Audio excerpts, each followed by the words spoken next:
Hello and welcome to the how to play video for Unbroken, the solo game of survival and revenge. Unbroken is a game for one player lasting 20 to 30 minutes. In Unbroken, you take on a role of a lone survivor of a dungeon expedition that was ambushed by monsters. All your friends have been killed and you wake up alone, lost and stripped of all your possessions. You will traverse the dungeon in order to find scraps to build up your strength, craft some weapons, and defeat 4 progressively tougher monsters on your way out. If you succeed, you will reclaim your freedom and avenge your friends. So let's dive right in. So let's start with setting up the game. Unbroken is quite fast to set up. All you need to do is put out the 2 double-layered tracker sheets, the time tracker and the resource tracker. These will be used to show how many resources of each kind you have in your possessions using these tracking tokens. After you've done that, you should place all the tokens at 0 of their corresponding tracks, except for time, that will start with on a 7 spot, and small effort, that will start at 13, provided you are playing on normal difficulty. After you've done that, pick a character sheet, one of the 4 that come with the game, and put it right next to your tracker sheet. Take 1 tracking token and place it on the character ability use track that appears on the character sheet. This shows how many times you can use the character's ability. We'll go a little bit in more detail on that later on. The actions guide goes right under your character sheets. It shows the several default actions that you have at your disposal at the beginning of the game. You then take the bare hands weapon from the weapon sheet deck and place it on the left of the display. This is going to be your starting weapon. Weapons, of course, allow you to deal damage to monsters by spending different amounts of effort. After you've laid out your display, shuffle the 3 decks that come with the game. The encounter cards show different kinds of things that happen to you as you travel throughout the dungeons. The skill cards show the different kind of extra abilities that you pick up as you learn to fight the monsters more efficiently. And the different conditions show the different nasty things that the monsters can impart on you, such as being scared, weakened, or crippled. After you've done that, you're pretty much ready to go. But before we get into the flow of the game, let's talk a little bit about the different resources that exist in Unbroken. Despite the fact that it looks very much like a dungeon crawler, Unbroken is a resource management game. So knowing what the resources do and treating them with careful consideration is really key to victory. So all the resources will appear on these 2 trackers, and you will mark the number of every resource you have at any given time by placing and adjusting the tracking token on the respective tracker on these 2 sheets. So time basically shows you how much time you have during the travel phase of every level to have encounters and prepare for combat.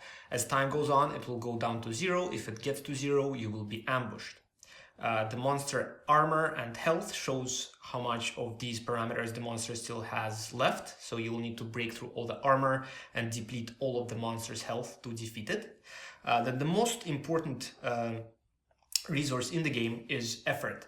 There are 3 levels of it: small, medium, and large effort. Effort basically shows the general measure of your vitality, life force, strength, etc. Basically, your ability to stay alive and swing your weapon, as you need to spend effort to inflict wounds using the weapon. The different types of effort, small, medium, and large, are each a distinct and unique resource. However, you can always use a higher grade effort in place of a lower grade one. So if I have 0 small effort left, let's say, and 2 medium one, and I really need to spend a small effort, I can spend a medium one instead. It's kind of a desperate move and definitely not an efficient use of resources, but it just might save your bacon.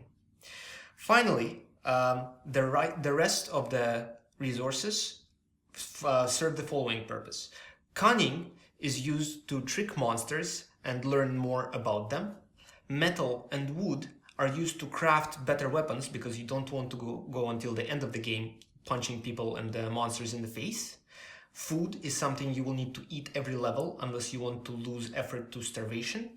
And treasure, the original purpose of your expedition, is something that you will find few uses for within the game, but it's if you win the game, it's the resource that gives you the most points at the end. Outside of these uses, the encounter cards will often provide you an opportunity to trade one kind of resource for another, and that's really the gist of Unbroken, finding the right opportunities to get the resources that you want so that you can proceed throughout the levels and get to the end of the game. If you manage to defeat level 4 monster and not die of starvation, you will win. If at any point you have to lose effort and cannot, you will die. So that's really the gist of the setup and the resources of Unbroken. And now we're going to talk a little bit about the flow of the game. So as I mentioned before, Unbroken consists of 4 levels. Each level concludes with a fight with a monster, and then you have to eat a certain amount of food. So every level consists of a travel phase and a combat phase. Then the travel phase, you will walk around the catacombs, having encounters and spending the time that you have in order to prepare yourself for the battle and build up your resources. Within the combat phase, you will select one of the monsters that you will face, and then you will have to use your weapon or potentially other ways to hurt it to battle it and hopefully come out on top. Let's start with the travel phase. Travel phase consists of 3 steps. The first step always is the preparation step. During this step, you can take as many actions as you want before proceeding.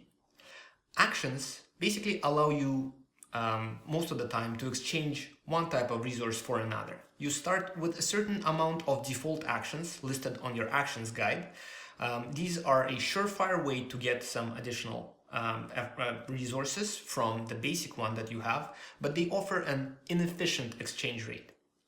Other sources of actions can be your character sheet. For example, my Sage's ability of tome knowledge allows me to get a cunning for just 2 small efforts as opposed to 4 small efforts that I would use from the general actions guide. The limitation there is that I can only use abilities on the character sheet a certain number of times. That number is denoted by the number of tokens I have on the character ability track. So every time I use an ability, I will remove 1 token, and if I don't have any more left, of course, I can't use these anymore. These get replenished at the beginning of every level, and you will have as many of them equal to the number of the current level. So on the first level, I will have exactly 1 ability use. So after you take all the actions that you want to take, you will move into decision step. Decision step is when you decide, are you now ready to face the monster, or do you want to spend some more time to have some encounters and better prepare yourself? At the very first go around the decision step, of course you will want to have more encounters because you still have whole 7 time. However, it's an important one, especially as your time will get closer to 0, because if the time does get to 0, the monster will ambush you and the fight will happen on terms unfavorable to you. So let's say after you've made the decision to have some encounters, you proceed to the exploration step. This really is the meat of the game, because during the exploration step you will take a certain number of cards from the encounter deck, look at them and decide what you're going to do. The default number of cards that you take is 2. Some effects within the game will increase or decrease that number. So let's go on one of our explorations and pick up 2 encounter cards. Let's look how they look. So here I can either spend a medium effort to fight a boar and carve it up for a whole bunch of meat, which would take me 4 time, or I could take apart this bear trap by spending 1 small effort and gaining a metal. This would only take me 1 time. That's basically the anatomy of an encounter card that shows you what kind of resources you can spend and what you gain and how much time it takes. One important thing to note is that if you can't or don't want to resolve either one of those encounters, you can always choose to simply do nothing and rest.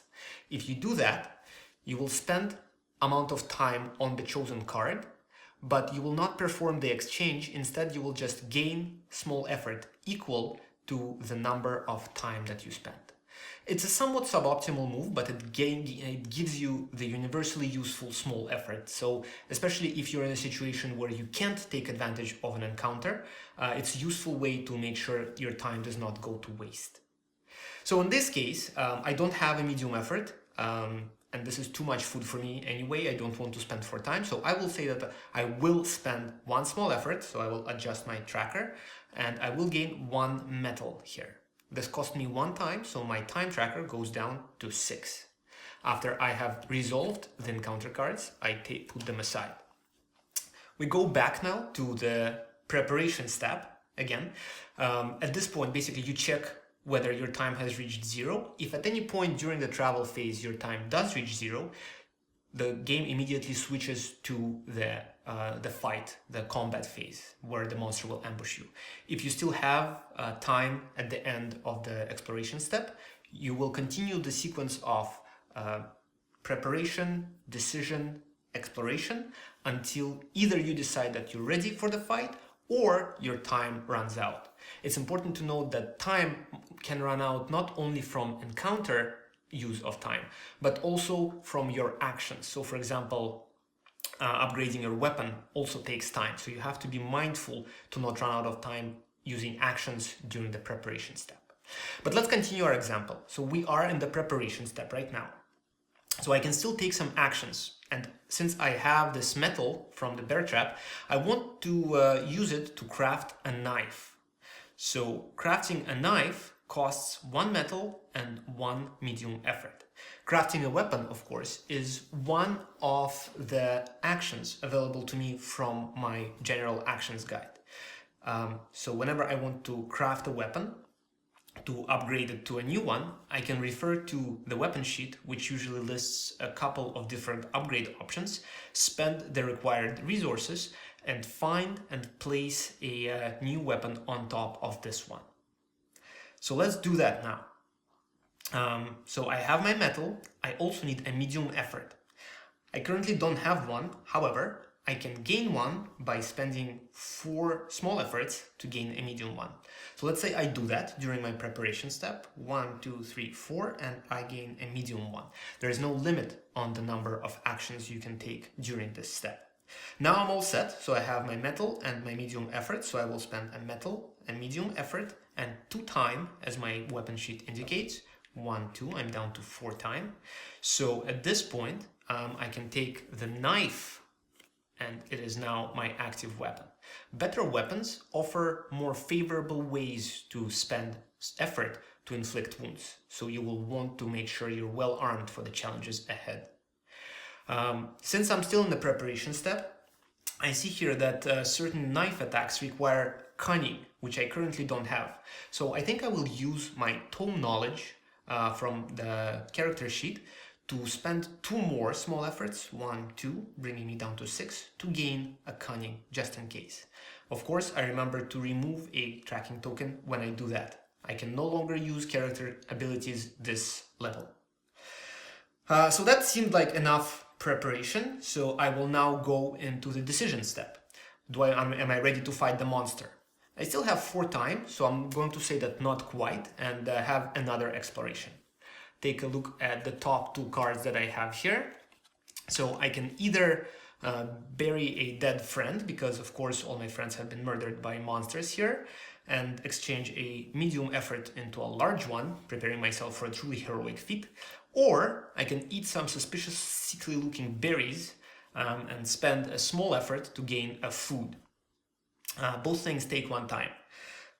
At this point, I guess I can use the food more than this, because this I can't really do at all. So I am going to say that I will spend my 1 small effort and 1 food in order to gain 1 food, and I will also spend 1 time, bringing my total to only 3. Still have time, so I will go back and do the sequence again. So during the preparation, I feel like I'm pretty well prepared at this point. So during the decision, I still have 3 time here, and I want to build up a little bit of my small effort before I fight the monster. So I'm going to say I'm going to have 1 last encounter on this level. I have a couple of encounters here where I can either find a crevice to rest up and gain some small effort, or I can pry open this fetish to gain a treasure. Both take 2 times, so that's great. Both only take me to 1 time remaining, so I'm not going to get ambushed, which is a relief. I'm certainly leaning towards the small effort here, so I will do 1, 2, 3. So I will gain 3 small effort, will lose 2 time, and this will conclude my exploration step. Basically, at this point, I'm not going to do any more actions, so I will decide that I'm ready to face the monster. If at any point, a reminder, my time would reach 0, I would go straight to fighting the monster, with the monster ambushing me. This way, I managed to cover a lot of bases. I've upgraded my weapon, I still have a manageable number of small effort, and I have some food to eat.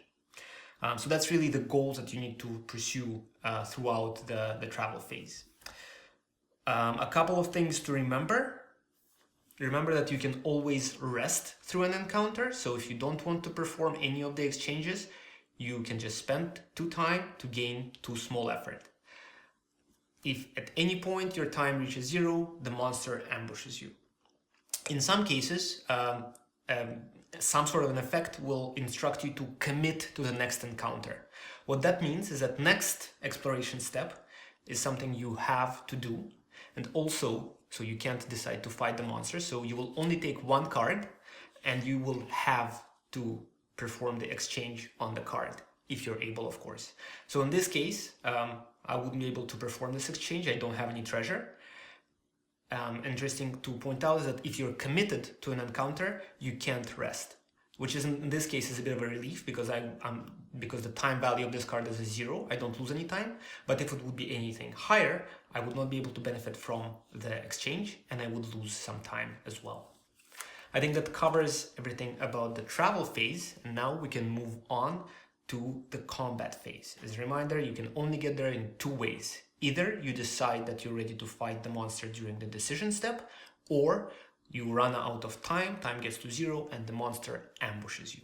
So having said that, let's move on to the combat phase.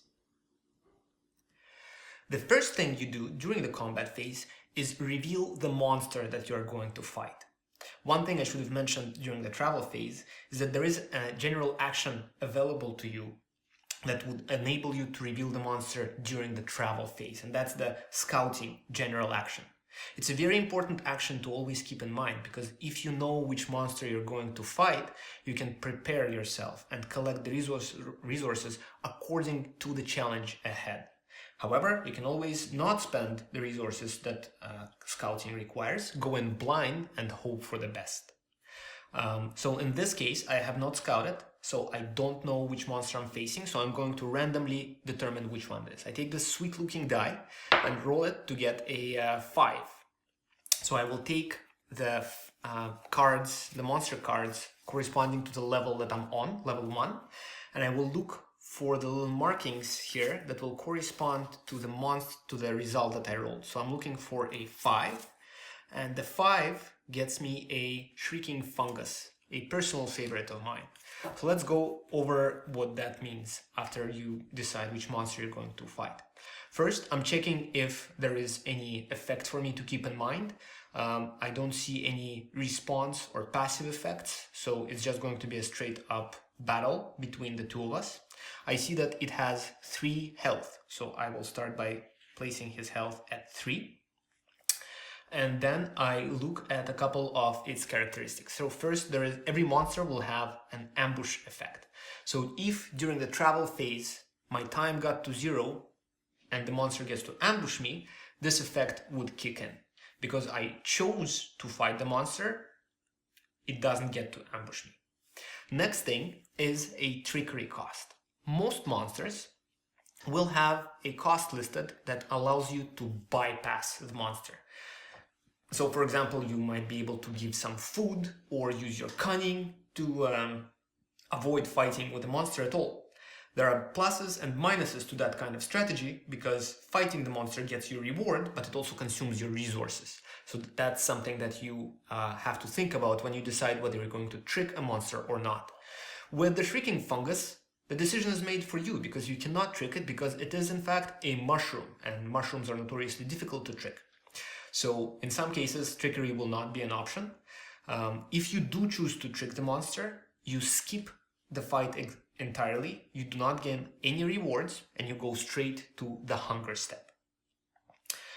In case where I will fight the monster, we now will take turns in the battle step. The player takes the first turn, and during my turn, I can either attack it using a weapon. In that case, I will choose one of the lines on the weapon, spend resources listed, and inflict the number of wounds indicated. Or I can take an action. So you will remember how I still have all those actions available to me. I can still take them as long as they're not implicitly labeled a travel action in combat. So for example, if I would really want to psych myself up and build up a medium effort here so that I can take it out with just one hit, I could do so. In fact, that's probably what I'm going to do right now, because I don't want to spend too much time fighting it, because it has the potential to grant me a whole bunch of negative things. So I'm going to spend for my turn 4 small effort to gain a medium effort. So I'm going to go 1, 2, 3, 4, and now I have a medium effort. And that's my turn. My action consumes my turn. During the monster's turn, you will roll a die and randomly determine which action it's going to take. So this is a 4. So the monster regenerates. It would heal 1 health. Thankfully, it is already at maximum health, and what it means is that it does pretty much nothing. So I got a little lucky there. Yay me. Let's talk a little bit about how different actions work if I would get a little less lucky.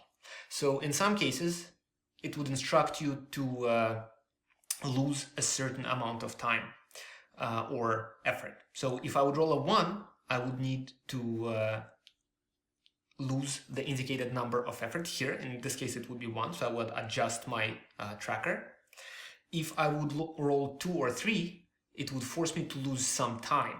And the time you lose from the next level. In fact, that's one thing that I forgot to do when setting up for combat. One of the first things that you do is you move your time tracker to the starting point for the next level. So next level would be level 2. So I would find level 2 here, which equals to 12, and I would put it here. So when you start the fight, you already have 12 units of time, sort of your budget for the next level. So if I would roll 2 or 3, I would lose the time from the time that I have for the next level. Finally, there are a couple of ways in which the shrieking fungus, through its terrifying shrieks, imparts some negative conditions on me. So listening to it, I could get either paranoid or panicked, as the monster sheet instructs me.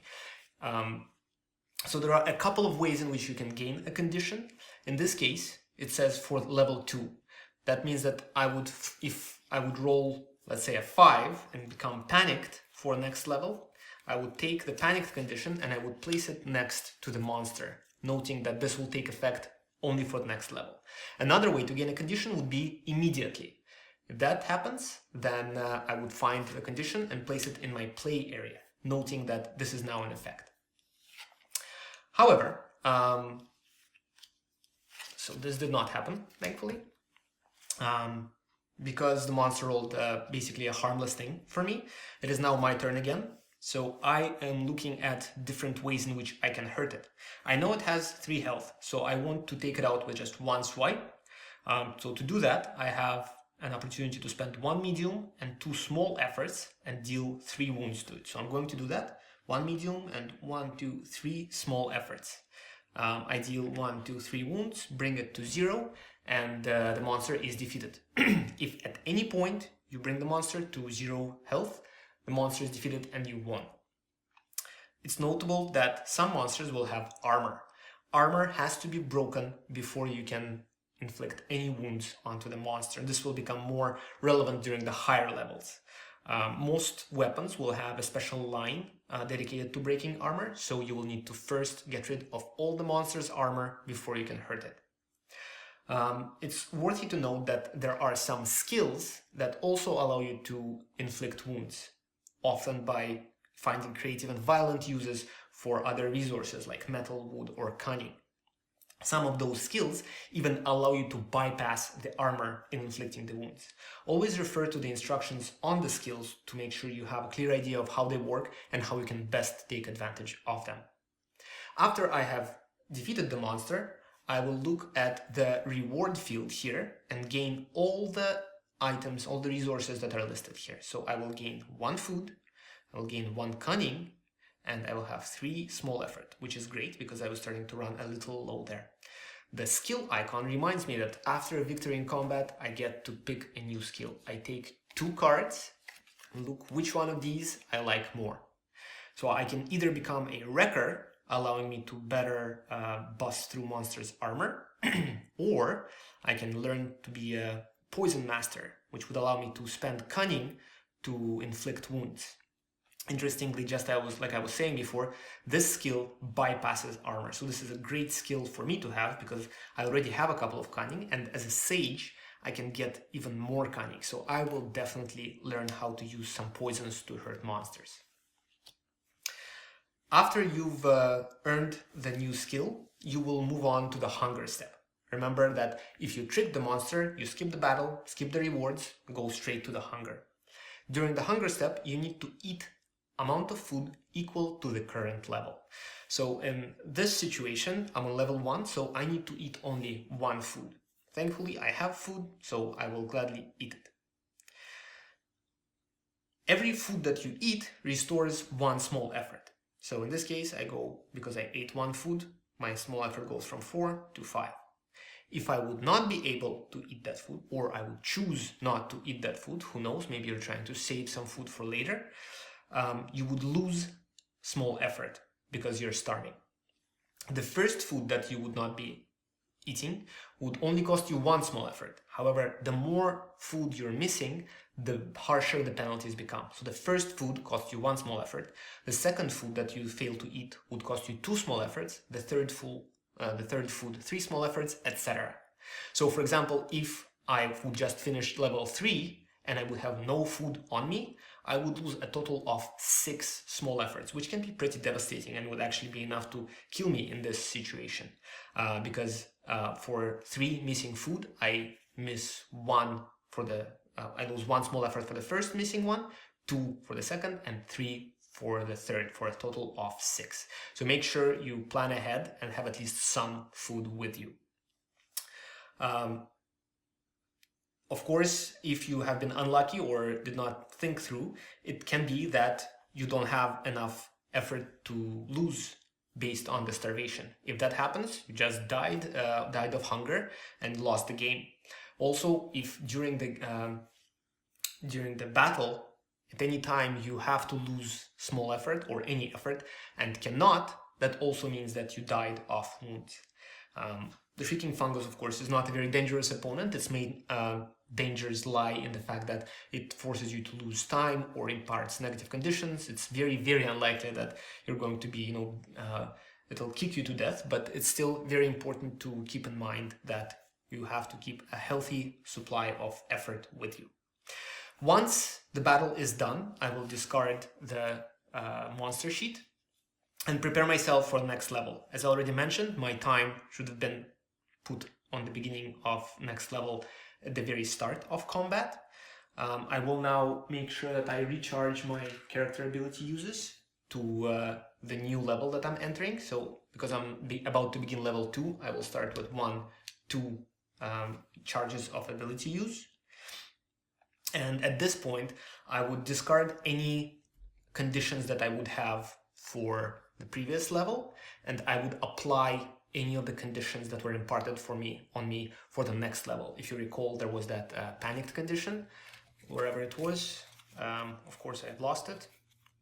So there was a panicked condition. So if it would be imparted on me for the next level, at this point I would take it, add it to my play area, and know that because I'm so panicked, I am revealing 1 less encounter card.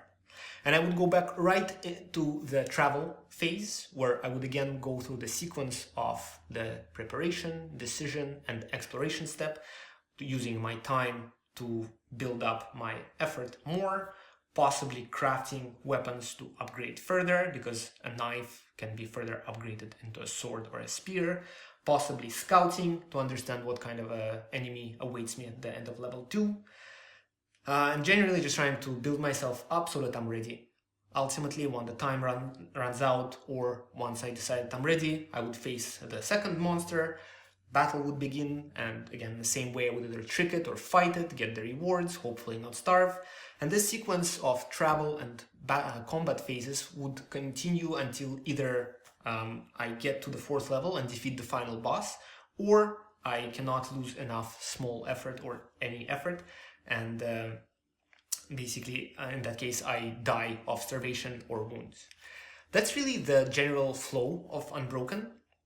Of course, the different skills that you will have and the different character abilities that you are able to use introduce many considerations and options for you to explore. So there is lots of content to make sure that your experience varies, but the basic gist of it is really just that. One thing that I can suggest is the game comes with these very helpful reference sheets. They basically have a flow chart for how the game flow works based on all the steps that we have just talked through. I really suggest that, especially as you're learning the game, keep these handy to make sure that you're not missing anything and that the logic of the game remains clear to you. Other than that, that's how you play Unbroken. It's tough a little bit at the beginning, but every game should teach you how to be a little better next time. There's a little bit of luck involved, but a lot of it is knowing the pace of the game and knowing what it means to be prepared for something and how to prepare for different perils that await you in this dark place. So I hope you have fun playing it, and if you have any questions, please feel free to reach out. And that's how you play Unbroken, the solo game of survival and revenge. If you still have any questions about the rules, please feel free to reach out via email, Kickstarter comments, or on Board Game Geek. We'll be happy to help. Thanks once again to all of our backers for making Unbroken possible. We hope you have fun surviving the dungeon.